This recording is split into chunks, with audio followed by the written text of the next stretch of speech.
Selamat pagi bagi peserta didik seluruhnya. Bagaimana kabarnya anak-anak MEM? Semoga kita semua dalam keadaan sehat ya nak, dan tetap semangat. Hari ini kita belajar tema 7 perkembangan teknologi. Subtema 1 perkembangan teknologi produksi pangan, pembelajaran yang ke-6. Mari kita simak berikut ini.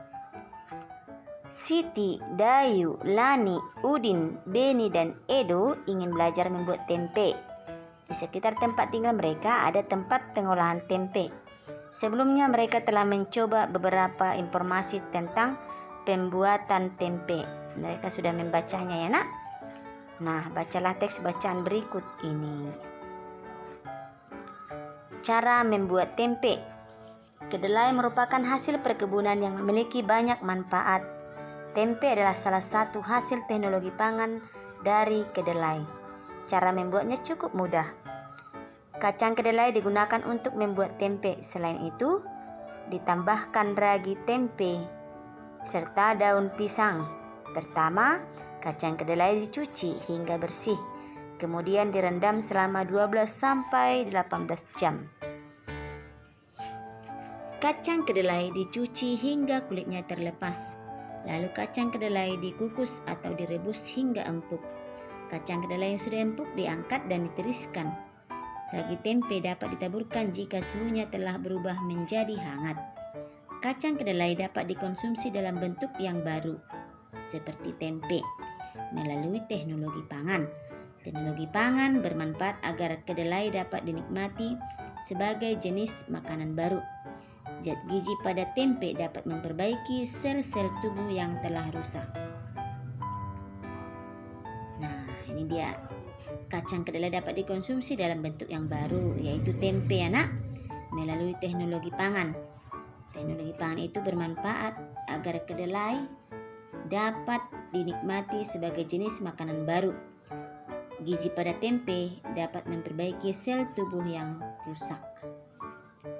Nah, pertanyaannya, apa manfaat teknologi pangan terhadap hasil panen kacang kedelai? Uraikanlah. Nah, tadi sudah ada pada teksnya ya nak. Manfaat teknologi pangan terhadap kacang kedelai adalah dapat dinikmati dalam jenis makanan baru, yaitu tempe tadi ya nak. Zat gizi dalam tempe memperbaiki sel-sel rusak pada tubuh. Nah, sekarang kita diajak melengkapi kalimat di bawah ini. Gunakanlah kata-kata yang terdapat di dalam kotak. Nah, di sini ada teks yang rumpang ya nak. Nah, teks rumpang ini nanti kita akan isi dengan kata-kata yang ada di bawah ini. Nah, misalnya, tempe merupakan salah satu makanan yang diolah melalui titik-titik pangan. Nah, tempe ini tadi bisa diolah dengan menggunakan teknologi pangan. Jadi kita isi dengan kata teknologi. Nah, untuk selanjutnya anak-anak MEM kerjakan ya, karena ini menjadi tugas kita hari ini. Nah, kita lanjutkan. Nah, Siti, Dayu, Lani, dan Udin, Edo, dan Beni ikut serta membuat tempe. Mereka kerjasama ya nak, menyiapkan pembuatan tempenya. Ada yang menyiapkan kompor, ada yang menyiapkan panci, ada yang merebus. Nah, mereka kerjasama sehingga pekerjaan itu dapat cepat selesai dan mudah. Nah, Siti harus mengisi panci dengan air karena tugasnya tadi merebus ya nak. Panci yang tersedia berukuran besar. Nah, sedangkan gelas tuangannya berukuran kecil. Nah, contohnya ini nak. Ini panci yang besar. Nah, ini gelas tuangannya hanya kecil ya nak. Jadi Siti harus menuang sebanyak 9 kali supaya panci ini penuh. Jadi satu panci terisi penuh air setelah dituang 9 gelas satuan. Artinya volume satu buah panci setara dengan 9 gelas satuan. Jadi gelas satuan ini termasuk juga satuan tidak baku ya nak. Nah, misalnya di sini ada panci dan isi panci. Yang pertama ada 3 gelas, yang kedua ada 10 gelas, yang ketiga ada 2 gelas, panci yang keempat ada 6 gelas, panci yang kelima ada 1 gelas. Pertanyaannya, jika air di gelas dituangkan ke dalam panci, lingkarilah volume air yang lebih banyak. Ya, tentu volume itu isi ya nak. Volume itu isi. Jadi tentu yang paling banyak adalah yang 10 gelas, yaitu panci yang kedua. Oke, ini dia. Nah, bacalah teks berikut ini. Setelah membuat tempe, Siti dan teman-teman akan mengolah tempe yang sudah jadi. Tadi setelah tempenya jadi, mereka mau mengolah tempe menjadi masakan yang lezat. Ya, Siti ingin membuat tempe balado. Balado itu pedas ya nak. Sedangkan Edo ingin membuat semur tempe goreng.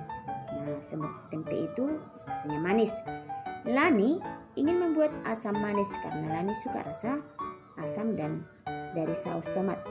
Beni, Dayu, dan Udin lebih suka tempe yang digoreng, yang rasanya asin dan gurih.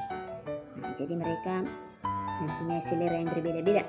Siti ingin membuat tempe balado, demikian pula Edo tetap bertahan ingin membuat semur tempe. Karena tidak ada yang mau mengalah, hampir saja tempe tidak jadi diolah. Nah, tapi keinginan setiap orang itu kan berbeda-beda. Jadi setiap orang memaksakan kehendak, akan terjadilah pertengkaran. Tapi Siti dan teman-temannya tidak bertengkar. Mereka akhirnya berdiskusi anak. Mereka berdiskusi menentukan jenis makanan yang akan dibuat. Siti tidak ingin memaksakan kehendak. Siti paham bahwa tidak semua suka pedas. Siti memiliki tenggang rasa terhadap teman-temannya. Nah, begitu pula dengan Edo dan Lani, mereka juga tidak memaksakan kehendak pribadi anak, keinginan pribadi. Nah, setelah sepakat dari hasil diskusi mereka akan membuat tempe mendoan. Nah, perbedaan sifat dan kebiasaan dapat menimbulkan pertengkaran jika tidak ada yang mau mengalah. Nah, sikap itu tentu tidak baik. Perbedaan sifat dan kebiasaan tidak akan menjadi masalah jika bertoleransi terhadap sifat dan kebiasaan orang lain. Bertoleransi artinya menghormati, ya nak? Nah, tenggang rasa adalah sikap mau memahami keadaan orang lain. Nah, pasti anak-anak MEM semuanya memiliki sikap tenggang rasa ya. Artinya sikap mau memahami keadaan orang lain, mau memahami keadaan teman, mau memahami keadaan orang tua, keadaan MEM dan yang lainnya. Oke? Nah, anak-anak yang baik ini anak-anak MEM ini. Nah, diskusikanlah dengan temanmu mengenai hal yang baik dan tidak baik yang mungkin terjadi jika terdapat perbedaan sifat dan kebiasaan dari tiap orang. Jadi tentu jika ada perbedaan itu, maka ada sisi baiknya, ada juga sisi yang tidak baiknya ya nak. Nah, di sini hal yang baik dan hal buruk adanya perbedaan sifat dan kebiasaan setiap orang. Nah, di sini dengan adanya perbedaan sifat dan kebiasaan, tiap orang memunculkan sikap tenggang rasa. Ini yang baiknya ya nak. Memahami perasaan orang lain, saling melengkapi satu sama lain, menghargai perbedaan dan memperluas wawasan. Jadi kalau banyak perbedaan pendapat juga itu akan memperluas wawasan kita. Jadi ini adalah hal baiknya.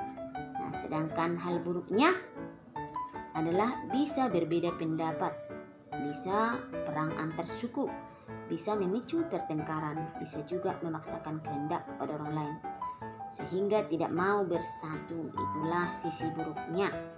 Nah, jadi sikap manakah yang perlu ditiru dari hal-hal di atas? Tentu yang kita tiru adalah hal baiknya ya nak. Janganlah, jadi kalau hal-hal baik itu pasti menimbulkan sikap yang positif, sikap yang baik pula. Oke, itulah materi kita hari ini. Jangan lupa mengerjakan tugasnya. Thank you all. Terima kasih semuanya. Salam sehat.